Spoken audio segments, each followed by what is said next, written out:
Je pense que c'est un voyage fabuleux dans un pays fabuleux, avec des gens fabuleux. Dans ce voyage, ce que j'ai trouvé vraiment sympa, c'est toute l'évolution jour après jour des paysages. D'abord les forêts, et puis on change petit à petit de décor jusqu'à arriver sur une autre planète quand tu es vraiment tout en haut à 4500-5000 mètres, entouré de ces montagnes qui sont incroyables. Et en haut du Kalapatar, après tous les efforts que ça réclame quand même, tu as un décor à 360 degrés qui est époustouflant.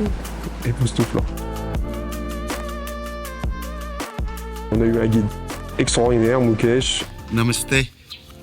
Une culture incroyable, donc il nous apportait beaucoup pour nous indiquer tous les sommets, nous indiquer la faune, les oiseaux, tout ce qu'on a pu rencontrer, parce qu'on a rencontré beaucoup d'animaux sur la route, dont le fameux lophophore, l'oiseau emblématique du pays. Ça apporte beaucoup d'avoir quelqu'un qui t'explique. C'est pas que marcher, c'est aussi apprendre une autre culture, apprendre une autre façon de voir la vie. Moi, c'est ce que j'attends aussi de ces voyages, tu vois. Quand tu voyages comme ça avec un groupe, d'abord ça permet aussi de rencontrer des gens et avoir des échanges, ce qui est plutôt sympa. Dans la difficulté, dans l'épreuve, tu te soutiens aussi, parce qu'à un moment donné, tu t'encourages en disant on s'attend, on y va ensemble, quoi. Ouais, c'est ça, on y va ensemble. On partage l'effet waouh, quoi, tu vois. Moi, je trouve que ça sublime un peu le voyage, quand même. Alors, les Népalais, ils sont très gentils, très honnêtes, très accueillants, donc c'est très facile de discuter avec eux, de lier conversation. Ça, c'est très agréable pour en savoir un peu plus sur le pays, sur leur culture. C'est toujours très intéressant quand tu fais des voyages comme ça.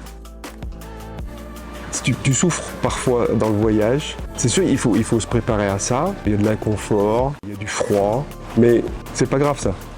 C'est pas ça le plus important, c'est que tu reviens avec plein de choses dans ta tête. Ce qu'on a vécu, c'est plus important que ce qu'on possède. Ça, c'est vraiment un truc qui me tient au cœur, tu vois. Et tu reviens riche d'une nouvelle expérience qui apporte beaucoup ensuite dans la vie du quotidien. Enfin, pour moi, en tout cas, c'est évident. Et tu vois, ça fait à peine 1 heure que je suis rentré, je suis en train de me demander si je veux pas revenir, quoi. J'ai vu d'autres sommets en train de me dire pas mal ça aussi, tu vois.